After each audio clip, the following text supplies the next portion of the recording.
আপনারা জানেন গতকাল আরজিকর কাণ্ডে যাবজ্জীবন হয়েছে কোর্টের দ্বারা, অর্থাৎ শিয়ালদা কোর্ট দ্বারা যাবজ্জীবন দেওয়া হয়েছে সঞ্জয় রায়কে।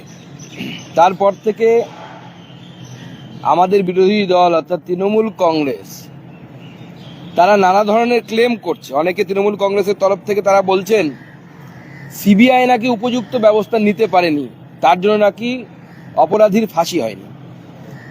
আমি তাই আজকে আপনাদের সামনে যে পুলিশ অর্থাৎ পশ্চিমবঙ্গ পুলিশ, যার মাথায় স্বয়ং মমতা বন্দ্যোপাধ্যায় বসে আছে, সেই পুলিশ সম্পর্কে মহামান্য আদালত অর্থাৎ শিয়ালদা কোর্ট তার মহামান্য বিচারপতি কি বলেছেন তার জাজমেন্টে আমি আপনাদেরকে কয়েকটি জায়গা পড়ে শোনাতে চাই। ইট ওয়াজ হিজ এভিডেন্স দ্যাট, আমি সেই রায় থেকে পড়ছি, page number 150. It was his evidence that the date of the victim was declared at 12:45 p.m. and Tala PS has received the same around 2 p.m. তার পরের লাইনটা খুব গুরুত্বপূর্ণ।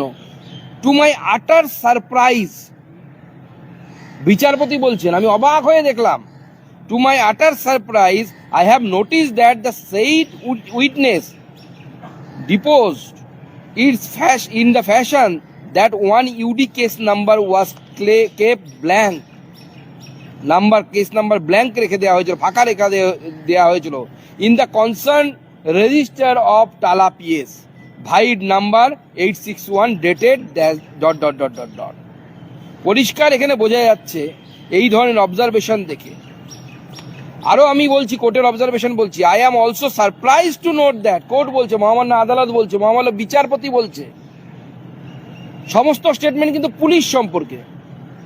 পুলিশ মন্ত্রী মমতা বন্দ্যোপাধ্যায় যিনি বড় বড় কথা বলছেন এবং তার দলের লোকেরা বড় বড় কথা বলছে, এই দায়টা কার? এই যে বিচারপতি বলছেন, I am also surprise to note that the সেইজ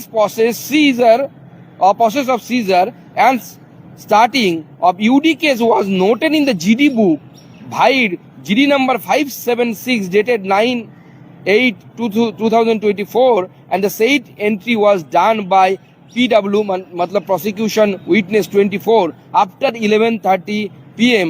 on 9th August 2024. From his evidence, it also came out that another GD, Bhide number GD number 542 dated 9th August 2024 was registered at Tala PS GDE book, which contained noting of receiving information regarding unnatural death of a doctor at RG Kar hospital. দেখুন, এক একবার এক এক রকম ঘটনা এই ধরনের ঘটেছে এবং এই পুরো দায়টা হচ্ছে পুলিশ মন্ত্রী, পুলিশের ক্ষেত্রে পুলিশ এটা করেছে পরিষ্কার।